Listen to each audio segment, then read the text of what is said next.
Yo, Big All here, and this weekend I attended PPG's offline regional for One Piece OPO6 in Kissimmee, and I entered in with Sakazuki, best deck before my broken deck. Not broken, actually, it's Katakuri, and I was able to get a whopping third place, getting a Eustace Captain Kidd for top 64, a Trafalgar Law for top 8, a champion Monkey D. Luffy for top 8 as well. And of course, you know it, serialized Shanks for top 8, number 235. This was an insane breakthrough in my One Piece TCG career. And I'm going to get started and show you guys my deck profile, how I played the deck, what I'm looking for, and how to fight some of the matchups that I played this weekend. So let's get started. Alright, so getting started, we're going to get the boring stuff out of the way.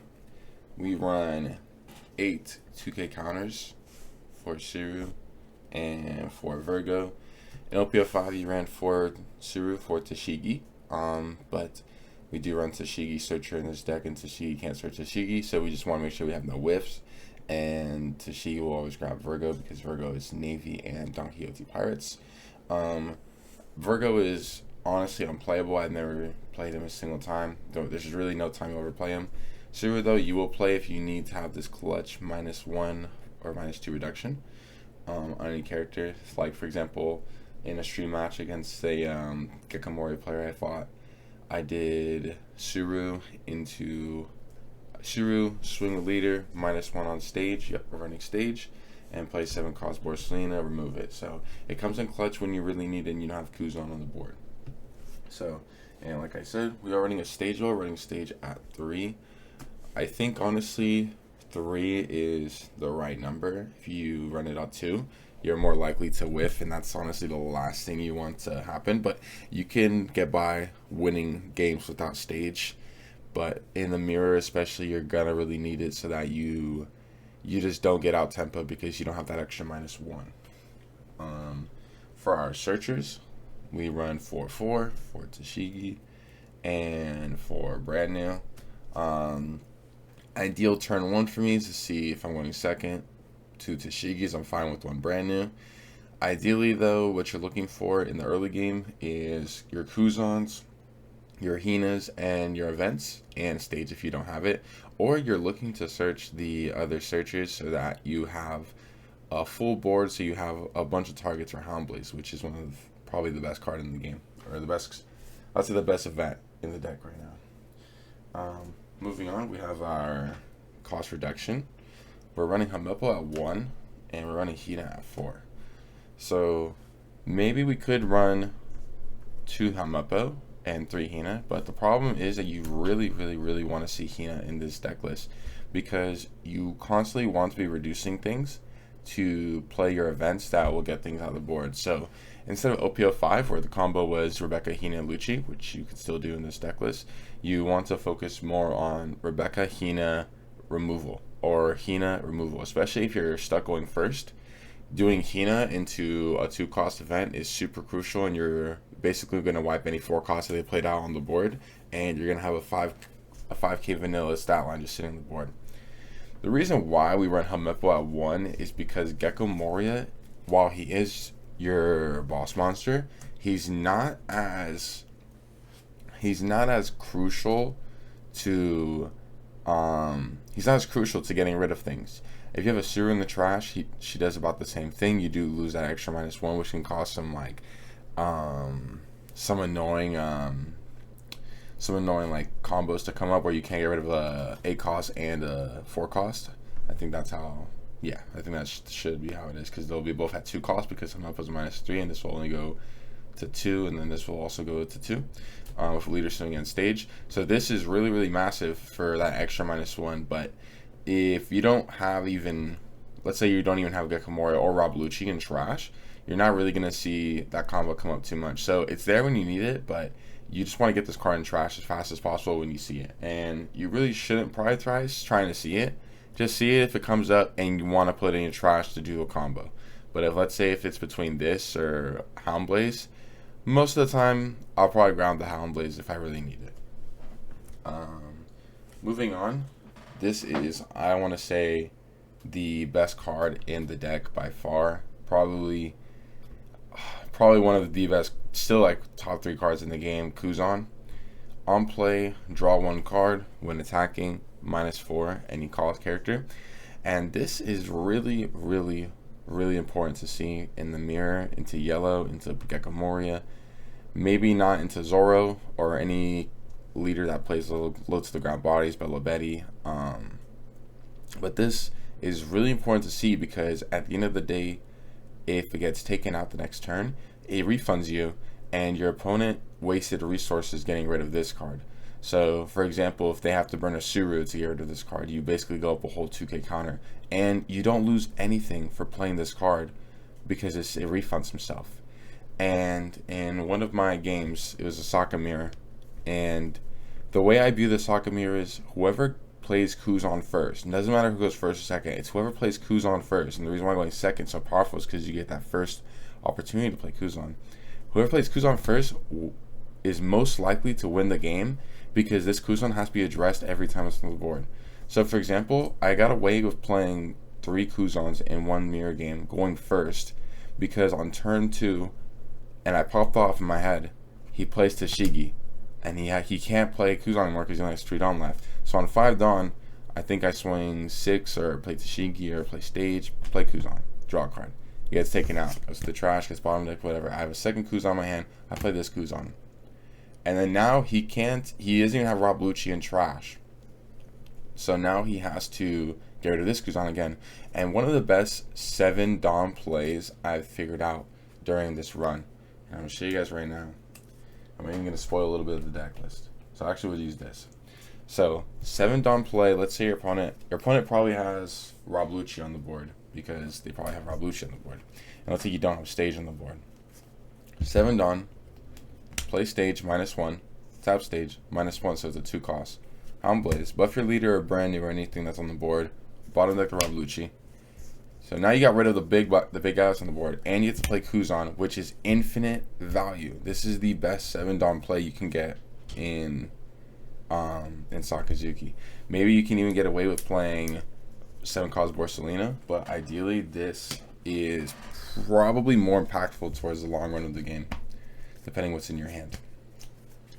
So Kuzan is Kuzan is honestly a baby boss monster. It needs to be addressed, needs to be dealt with. If you're fighting Katakuri, try not to swing with it unless you can have a Sabo on the board or a blocker on the board to defend it and protect it from dying. Moving on, we have, I guess I already showed you, so we run Rob Lucci at 2. And the reason why we run Rob Lucci at 2 and not any higher is because Rob Lucci isn't even a priority anymore in this deck. Sometimes he's not fast enough because you need to focus more on cost reducing than popping, and you have so much removal in this deck list that Rob Lucci is only really complemented by Gecko Moria more than he's complemented being flat out played out. I think there was only one opportunity where I actually did play a Rebecca Hina Lucci combo, and I believe I was at 7 Dawn and I just did Hina Lucci, which was still pretty good because I had to go first in the mirror game that I played that in. Moving on, another spicy take is we run Borsi at 1. The reason why we run Borsi at 1, to be honest with y'all, he sucks. He sucks. He's only good into yellow when yellow can't pop him or arrest him. He's only good into Gecko Moria. He's actually really, really good in Gecko Moria, which is why you have him at 1. But in my practice games, every game I played, Sabo just had much more of an impact than Borsalino.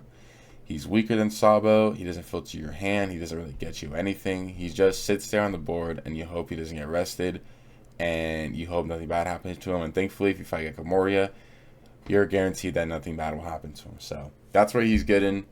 I would mulligan for Kuzan still in this matchup when you fight Gecko Moria, but looking to see those emergency Borsalinos against Gecko Moria is very important as well. We got more blockers. We run for Rebecca. Now, I know in the beginning of the set, people said to take out 1 Rebecca, go to 3 Rebecca, because she wasn't as important. But Rebecca is kind of like, she's honestly more important in this set than she was in OPO5, where you cycled a lot of your Hinas to Rebecca Hina Lucci. Reason why I think she's so important is because when you do play Gecko Moria, you're not looking to do Lucci Helmeppo anymore. You're looking to do Rebecca, play Rebecca, grab Hamupo or Searcher from the trash. Search with the Searcher first. Do the minus first here with Hamupo. Rebecca effect. Grab a 2K or Hina from the trash, and then play Hina regardless who you grab. -4 something. Swing, stage, and 2-cost event. And Gecko Moria is more of a 10 Dawn play than a 8 Dawn play, because if you do this on 8, you're not really getting too much tempo. And the only way you can really gain tempo with Gecko Moria on 8 Dawn is if you do Gecko Moria, play Kuzan, play Searcher. So now you literally go +1 in cards in hand because you waste 1 and play Gecko Moria, and you draw 2. Hopefully you don't whiff from the Searcher. Moving on, we run Sabo at 3. I think 3 is the crucial number for Sabo. I know some people go 2-2 for Borsi Sabo. But I just think Sabo is so crucial in this matchup. The only flaw about Sabo is that you can't grab him from Gecko Moria, which makes sense, he's too busted. Sabo is super important if you have Kuzan on the board, so that Kuzan sticks and that they're forced to bottom deck it if you're fighting the mirror, so they can't get away with Rob Lucci. So another crazy 7-Dawn play is, let's say that your opponent does have Rob Lucci in the trash, and they have Helmet, or they have Rob Lucci and they have stage, Tsu, or whatever, so you know you can get rid of your Kuzan. To throw your opponent off tempo, if you were able to stick your Kuzan from 5 Dawn to 7 Dawn, is to play Sabo. And most of the time, if they try to play something and without getting rid of your Kuzan, the game's over. If Kuzan sticks for a single turn and you get to play Sabo when they go to 8 Dawn, you kind of basically win at that point if you can play your own Gecko Moria as well and stick 2 Kuzans on the board. And the reason why it's so crucial is because Gecko Moria can't play a character that bottom decks from the trash, thank the Lord. So your Kuzan will be safe, your Sabo will be safe, your whole board will be safe, and now they're forced to go off curve and not play their boss monster unless they want to do something similar. In that case, which they probably will lose their whole board right after if they don't play it, because they didn't play a Sabo. We run 7-cost Borsi at 1. I think this card only came up once the whole tournament yesterday.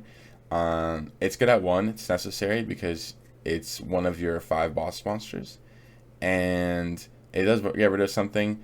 And if you're not fighting a Sakazuki player or a Gecko Moria player, it's very likely to stick, and it's just a strong body overall. It gets rid of a 4 cost, and technically if you have stage on board, it gets rid of a 6 cost, which is super crucial.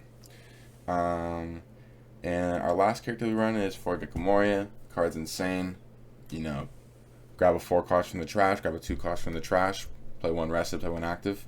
You know, that creates super insane combo routes for Rebecca, Hina, Hamupo, minus insane, stage -1, Sakazuki, leader swing, -1. Like, you have so much removal with this card.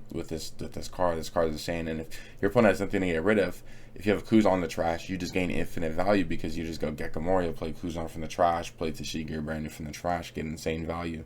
So that's why this card is just so busted. It's definitely what Black needed to keep pushing forward in this set. And lastly, we will go over our 2 last cards.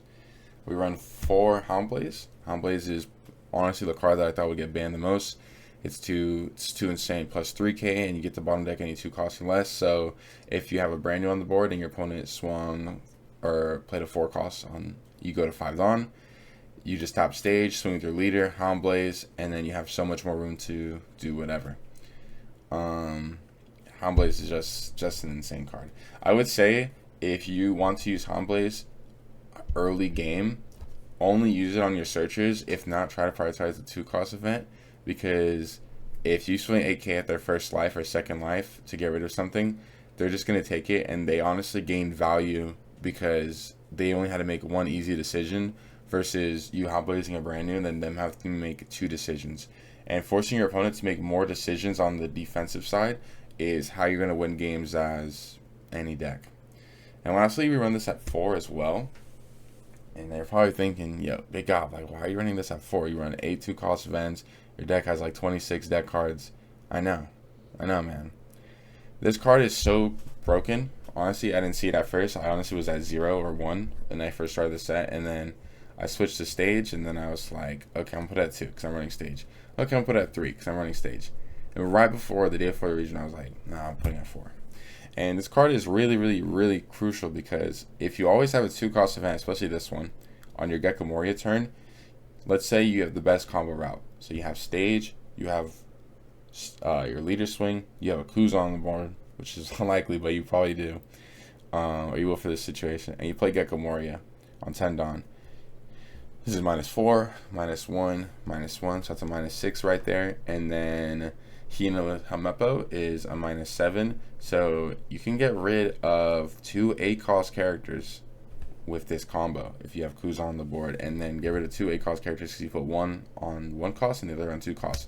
And that is just honestly quite insane that you can fill up a whole board and still have 2 Dawn left to get rid of the 2 8-cost characters, which is quite insane.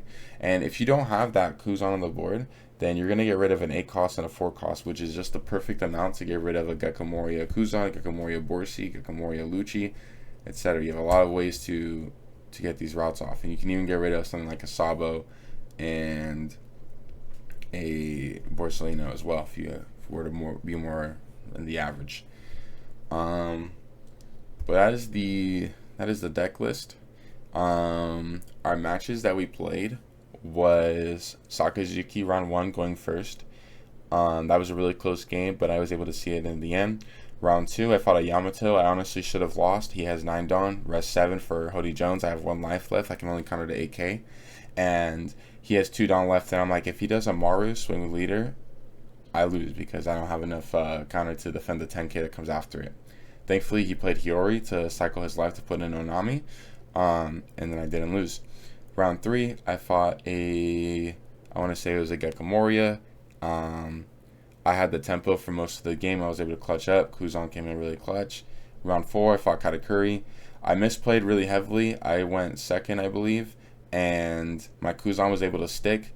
And on my 8 Dawn turn, I was supposed to play Sabo to protect my Kuzan. And I knew I was going to play Sabo, but I waited till the end of the turn to play Sabo. My Kuzan got popped by an Onami trigger, and I go, yeah, I misplayed there. That was really bad of me. But I was able to clutch at the game at the end and affect too much. Round 5, I fought Chris Sock on Gecko Moria. It was a super, super close game. I misplayed by not blocking with Rebecca and the opportunity that I had, giving him a card for my hand. He popped 3 blockers. And then if I didn't have the counter for 6k out of 2 cards in my hand, which can be likely sometimes, then I would have lost. But thankfully, I had two 1ks in hand, and I was able to win the game. It was an hour break. Go to round 6. I fought a Gecko Moria player on stream. I actually should have lost. I went second, and I still played aggressive. I had no dead cards, or I had only dead cards in hand. I think I only had 1 card that had counter as a Sabo. And he misplayed turn 3 because he didn't, he swung 7 after using Great Eruption and not swinging 6. And this costed him probably the whole game because he was in such a driver's seat until that moment because of my lack of dead cards in hand. And if he would have saw that I would have taken that life to go to 1 life on a 6k swing, he would have known that I had no cards in hand to counter. And because he didn't do that and he didn't get rid of the Kuzan, I was able to get rid of his Perona that was on the board and just get huge mileage off of that. So definitely that misplay was a factor in my performance for sure, because I don't think I would have won that game otherwise. Round 7, I fought my friend Arvind. He was on Sakazuki. He won dice roll, played Sakazuki, and he didn't see Kuzan on turn 2 on 4 Dawn, and I said, okay, Kuzan on 5. And now Kuzan's to get rid of. And then he plays a Rob Lucci or plays whatever. And then I have Stage on board, Stage, 2-cost event, play another Kuzan. And then I get to deal with this Kuzan. And then on 9 Dawn, I swing 6 or Tashigi or whatever. Play Gecko Moria, grab Kuzan, grab Searcher. And now I have so many cards in hand. And I don't even think I have so many cards in hand. I have like 6 or 7. And I just have so much tempo because I'm at 2 life. And I have Kuzan on the board and a Searcher in Gecko Moria, and he has no Lucci and trash because I've been bottom decking everything. I had a huge momentum in that game. And then round 8, I fought the second placer. I think his name was Gerald Lopez. Correct me if I'm wrong. We had a really close game. This was basically whoever won this was in the finals and almost basically confirmed top 8, depending if you have trash breakers, which you probably won't because you were 7-0. It It was a close game. I was able to keep massive tempo towards the end. Borsalino was able to stake. I had my whole board be able to stake. And he looks at his cards for about 2 minutes at the last turn. And then I'm thinking, I'm like, does he have it? Is there really a way he can get rid of my board? The board was so full, I didn't know that he would have a way to even get rid of it. I was at 2 life. He had no bodies on the board, so there's no way I lose. And he puts his fist out, and I do the smash, man. I popped off like crazy. People didn't like it, but it is what it is. People were like, why would he BM his opponent like that? My friend goes, he's not BMing, he's popping off. And then they're like, but what would make him pop off like that? And he goes, serial shanks. And they don't even say anything because they can't even fathom being in a position where you could win a serial shanks. And then round 8 or round 9, I win dice roll in the socket mirror. I go second, and I lose to bad variance. Didn't see Kuzan on curve. Didn't see Gekomori on curve. It was a really close game because neither of us saw any of these boss monsters that we needed to see on curve. But he had it in the end. He had the extra gecko. I think I only saw 1 gecko. Or I saw the second gecko in the last turn before I died. But he was a phenomenal player. Congrats to him for winning the tournament. And I was able to get 3rd place. The only reason why I didn't get 2nd is because the guy I beat on round 8 was able to beat 2 people who went X1. So I think my best win was him, who also went X1, and then my other opponent who I beat on round 7 went X2. So I think if my round 7 went X1, then I think I would have been fine. But this is my deck list. This is a really, really good deck list. I think I might go this deck list next week. I might change a thing or two about it, actually. Do some little testing. And yeah, this is my deck list. For matchups, to be honest, if you guys have any tips on matchups, specifically Yamato, because I have no idea what I'm doing in this matchup, please let me know. If you have any questions, concerns, comments, leave them down in the comments below. And yeah, thank you for watching.